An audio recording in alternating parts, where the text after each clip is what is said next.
Hi, this is Misha, and wanted to answer a question that I've actually answered a few times on camera, but many more times through emails and such. And it's been a couple of years since we did the video.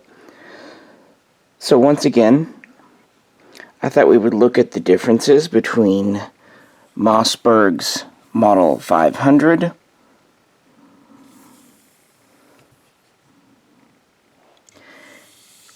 590 and 590A1, or to be exact, M590A1. And of course, all of these are a line, a family. There's dozens, hundreds of variations of each, but these are distinctive product lines. And so I thought I would show 3 newer models in each of the product lines and just talk about the difference.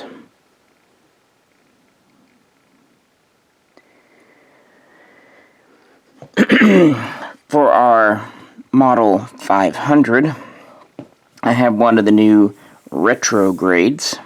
This is mine. This is a very classic 500 shotgun. Kind of set up as a police or even military riot gun. It has an 18.5-inch barrel, wood furniture as you see. I have put the heat shield on this. It didn't come with it, but I thought, why not?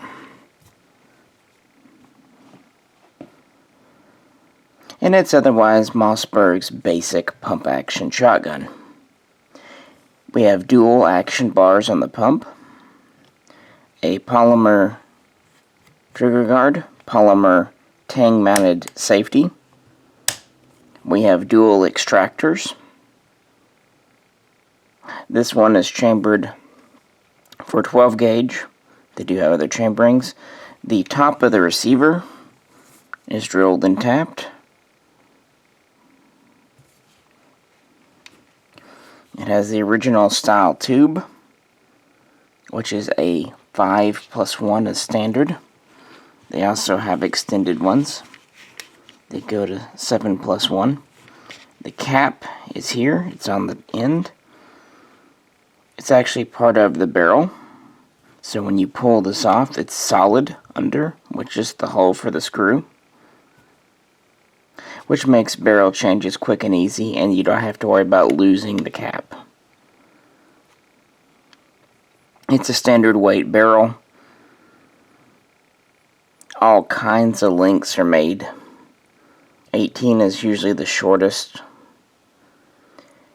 And of course, hunting guns, 26, 28, not at all uncommon.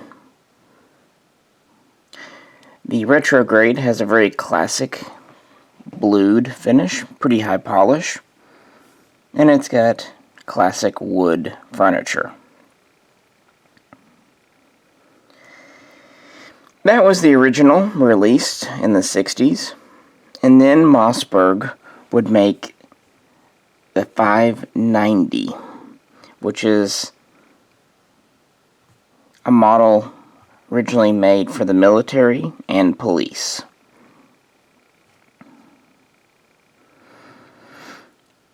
Typically the 590s have synthetic furniture, although you can get different buttstocks. You can get different pumps. For a long time they only offered this in a 20-inch barrel, as this one is here, with an extended tube. This is a single-piece tube. It holds 8 shells in it, so 3 more than the 500. So a total of 9 rounds. But here, a couple of years ago, they did introduce an 18.5-inch version of the 590.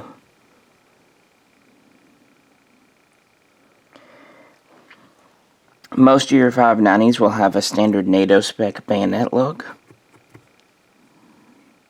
All that I've seen do have sling swivels.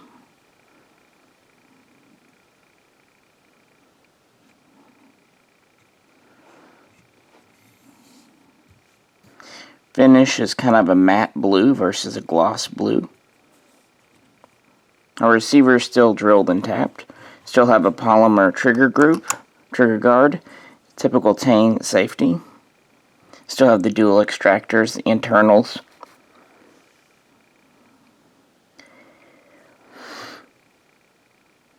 What really makes the 500 and the 590 separate is really simple. It's the magazine tube and how the barrel attaches.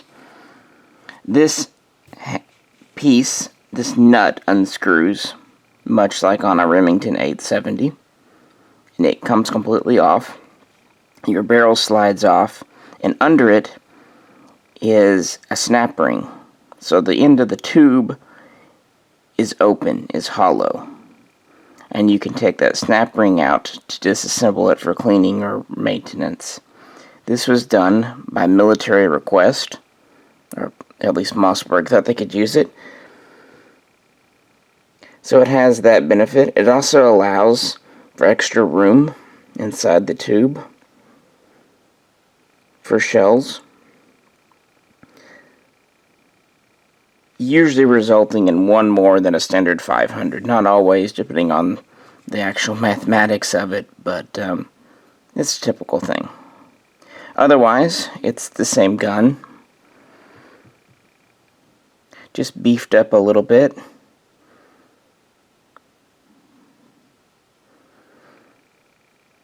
And like I said, this isn't really ever offered in anything longer than a 20-inch barrel because it's designed for tactical use. Now this new model just actually came out this year, 2019. It's a pretty cool 590 configuration. We have removable screw-in chokes, what Mossberg calls their AccuChoke system. We have a bladed front sight. We have a tri-rail pump forearm. It's got a long rail on the bottom and short rails on each side. And then we have a fully adjustable ghost ring sight on top of the receiver. Nothing terribly new and exciting, but it is a neat configuration, and these things are priced very fair considering what you get. Namely, the AccuChoke and the ghost rings really give added value. So yeah, the difference between the 500 and the 590 is the magazine tube, and by extension, how your barrel comes on and off. And that gets us to our final version here, the M590A1.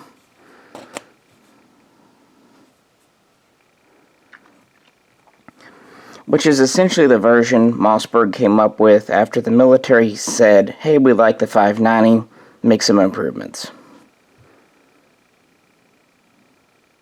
It has a metal trigger guard, a metal Tang safety,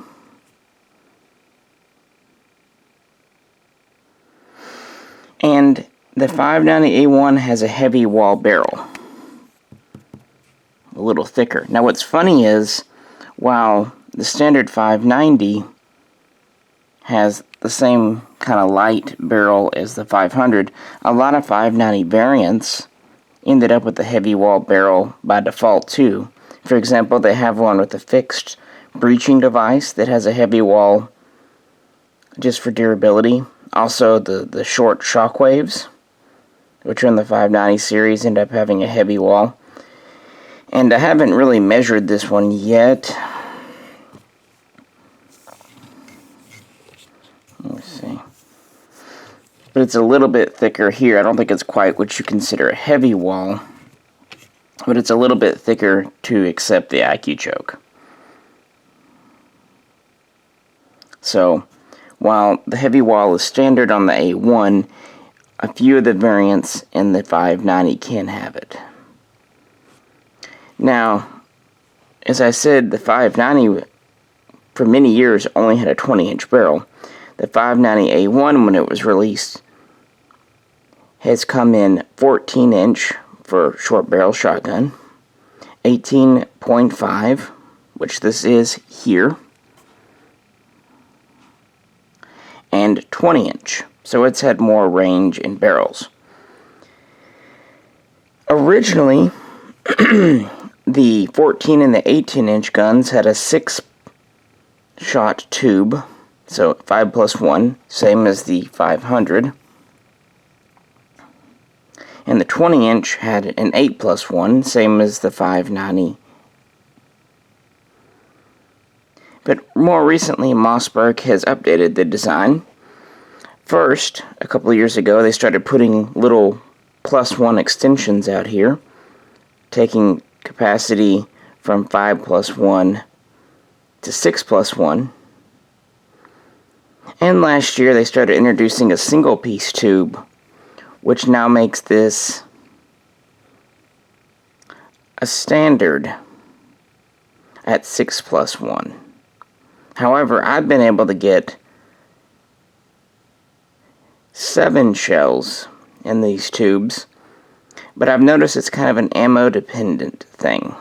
Not all 12 gauge shells, even in 2 3/4 alone, are exactly the same length.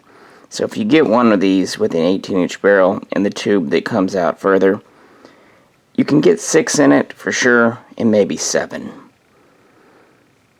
Again, they've kind of been changing this and updating it. I think it's an excellent update. And that kind of leads us to this variant here.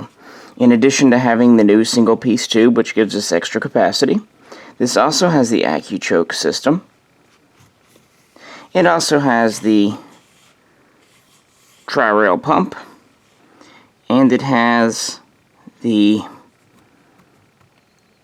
blade front sight, and the same ghost ring rear sight.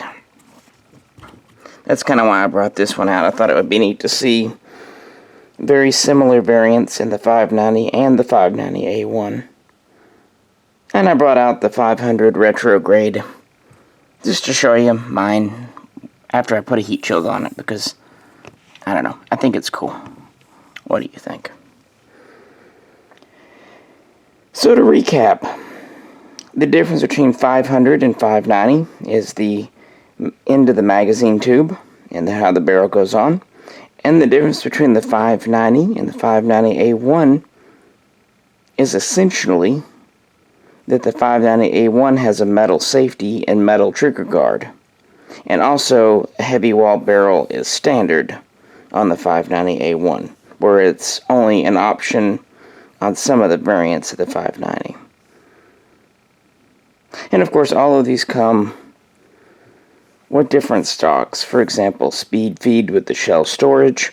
You can get some that have a pistol grip and fixed stock. You can get a pistol grip, an M4 adjustable stock, so on and so forth.